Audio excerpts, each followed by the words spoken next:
week's edition of the Comic Hero Show. I'm your host, Victor Nunley, and I am the Comic Hero. I hope you all had a Merry Christmas. I sure did. Ate well, visited family, got cool gifts.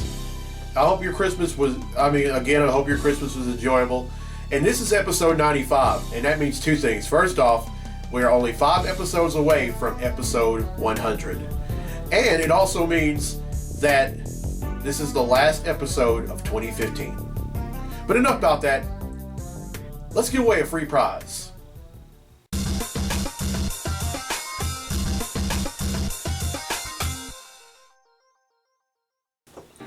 Alright.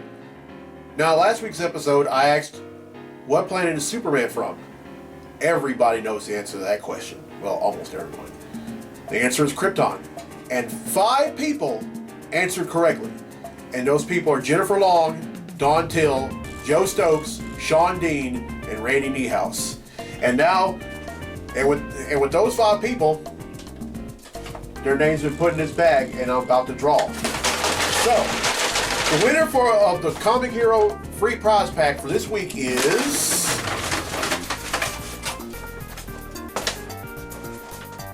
Oh, I ended up getting 2 of them. Oops! Okay. Let's do that again. Oh, these are all Post-its, by the way. Anyway, the winner of the free Comic Hero prize pack for this week is Jennifer Long from Longview, Texas. Congratulations, Jennifer. Hope you're watching, and you win the free prize pack. So just get back with me on the info, and I'll do the rest. Okay, here is the question for this week. True or false? Dick Grayson was the first Robin. That's it. True or false? Dick Grayson was the first Robin.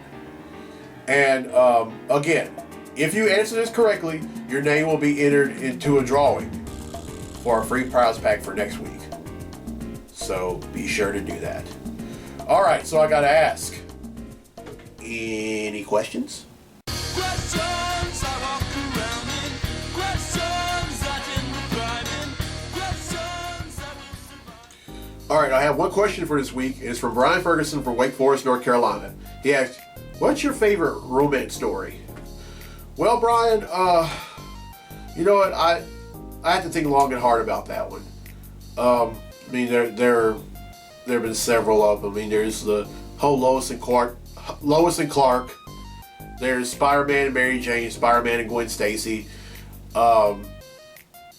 Cyclops and Jean Grey, Mr. Fantastic and the Invisible Woman. I can go on and on and on and on. But if I had to, really had to think of one, I had to think of Cloak and Dagger. Now, Cloak and Dagger are 2 mutants that aren't even affiliated with the X-Men, who came on the scene back in the 70s. So I think the 70s or the 80s for Marvel, I'm not sure exactly when. But those 2 are inseparable. Their relationship has stood the test of time. And I really can't think of anything else. So yeah, Cloak and Dagger. Alright, folks. That's it for any questions. If you have any questions you want to ask on the show, contact info is right down there. Now then, the last of the Bill Scarborough DC vs. Marvel series concludes, and yeah, that's right, I just call it the Bill Scarborough DC vs. Marvel segments, because I think I've done like a month's worth of fight requests that he has submitted. So this is the last one. On the DC side, we have Harley Quinn. On the Marvel side, we have Elektra. These 2 are going to duke it out in a segment I like to call DC versus Marvel. Hulk! Smash! Welcome to DC versus Marvel. Today, it's Harley Quinn versus Elektra. Harley Quinn possesses immunity to most poisons and toxins, and is a trained psychiatrist, skilled gymnast, and utilizes weaponized props and toxins. Elektra possesses physical attributes enhanced to peak of human potential and is a master martial artist. She also possesses low-level mind control and telepathic communication, is an expert with various types of weaponry, particularly her trademark twin Psi. Who will win? You'd think that Elektra would have this fight in the bag, but not so fast. This would definitely be a mind over matter scenario. Elektra would use her martial arts skills on Harley Quinn, but is unsuccessful due to the latter being a gymnast. Suddenly, Harley Quinn comes after Elektra with a cartoon-like mallet, but Elektra stabs her in the midsection of one of her twin Psi. Elektra believes the fight to be over, but Harley Quinn came prepared. She was wearing a Kevlar vest under her costume. Harley Quinn delivers a sneak attack to Elektra and sprays her with knockout gas. And because she's Harley Quinn, and she is associated with the Joker, she adds insult to injury by smashing an unconscious Elektra with the mallet. Harley Quinn wins, and that concludes this DC vs. Marvel fight. Okay, I hope you enjoyed the DC vs. Marvel segment, and here's why I think Harley Quinn should win. Because you can't beat crazy. Especially if you're a comic book character who's created for the sole purpose of dying. Alright, now next week I'll have one from Brian Ferguson from Wake Forest, North Carolina, and that will be episode 96, the first episode of 2016, so be sure to watch that. Well, of course you should be watching this episode. But anyway, now it's time for Comically Speaking, so without further ado, let's talk comics!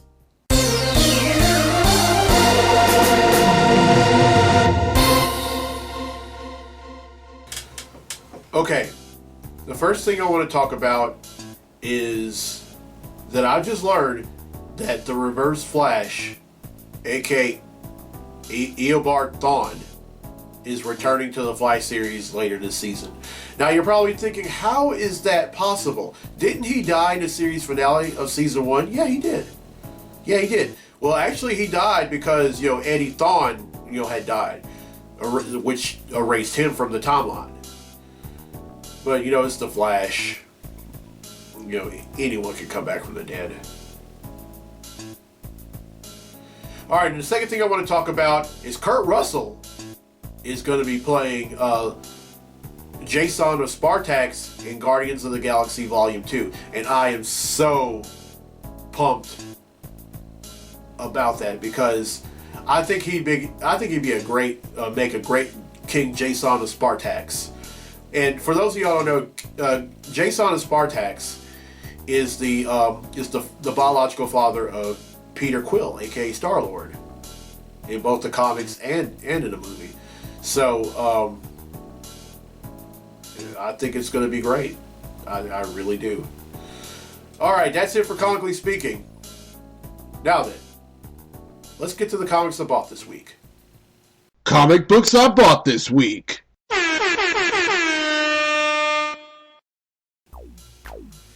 Alright, first up is Cyborg number 6.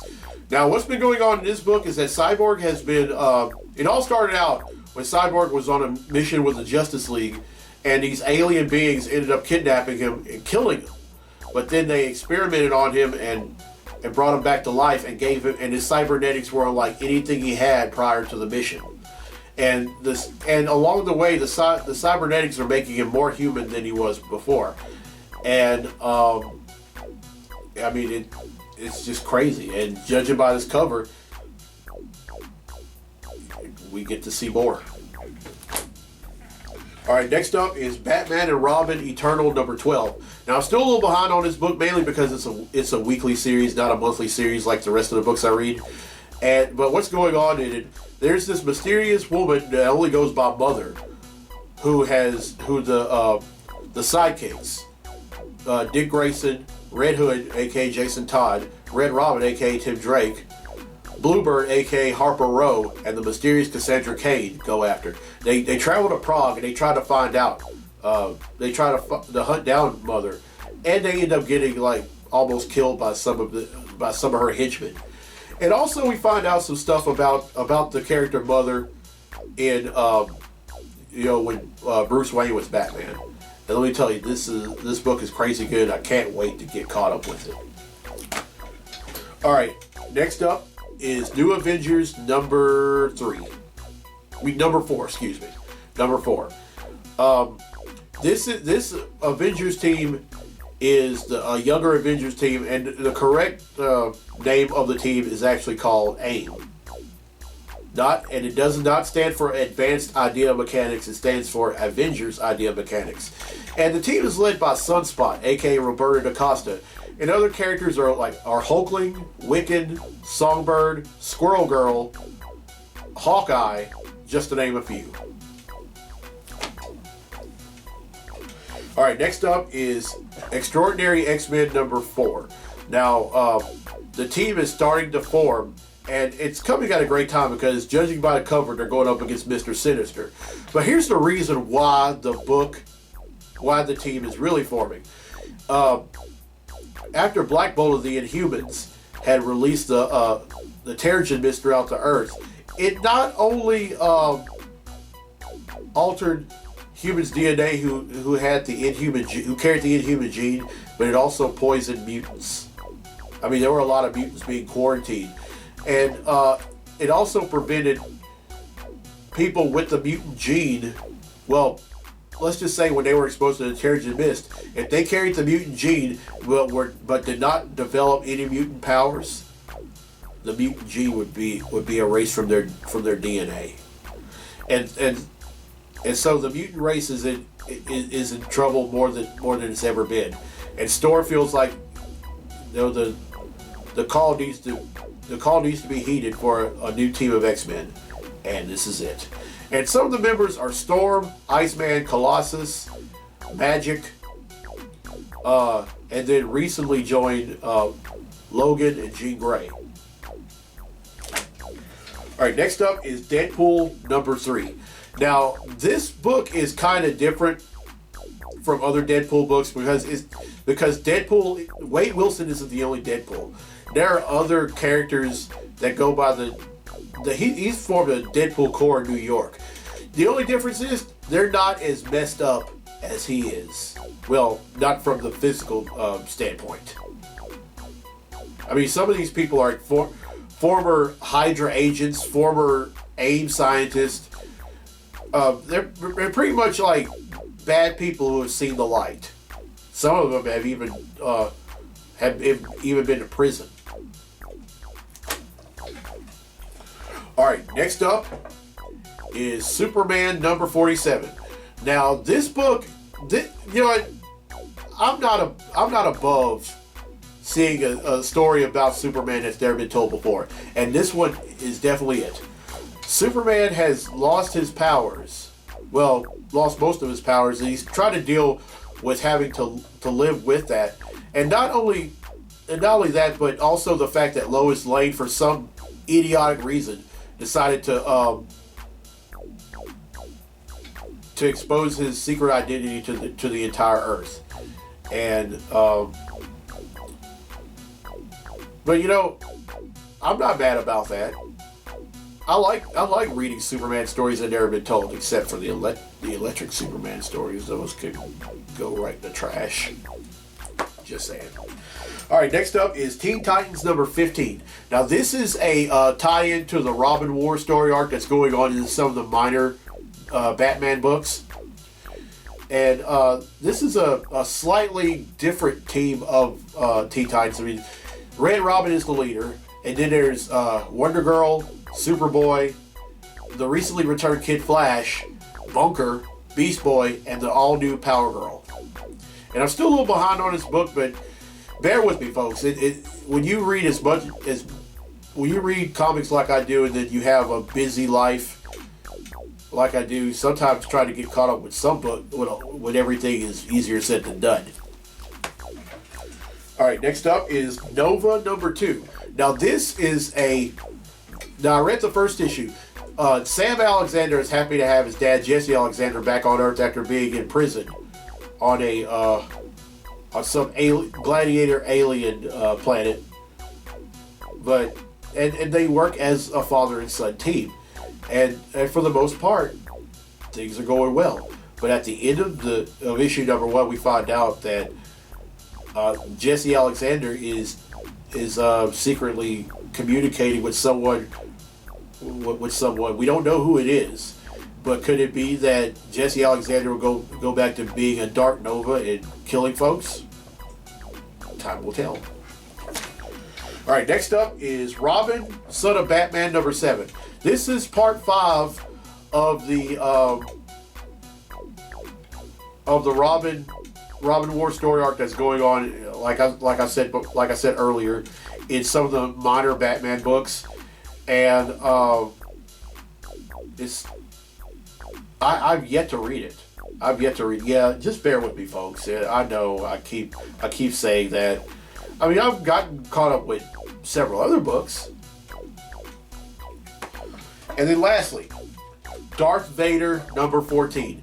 Now this is part, I want to say this is part 5 of the Vader Down story arc that's going on. It's actually a crossover story arc with this book and then the main Star Wars book.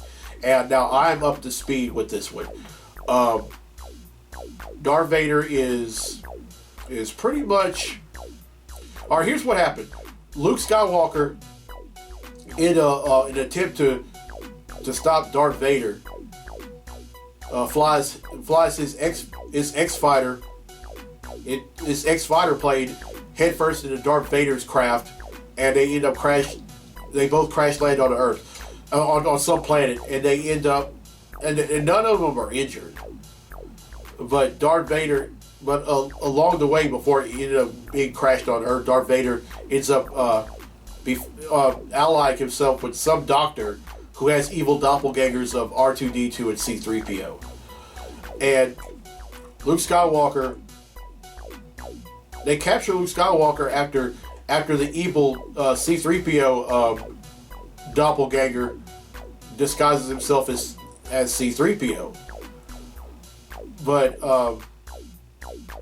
then, the Princess Leia, Han Solo, Chewbacca, and the rest of them, they come to the planet. They locate Luke, and they also locate Darth Vader, and they save Luke Skywalker. But at the same time, just as they were about to leave, Darth Vader shows up. Alright, that's 10 I bought, which brings the total number of comics I bought since December of 1997 to 7,101. Or rather, 7,102.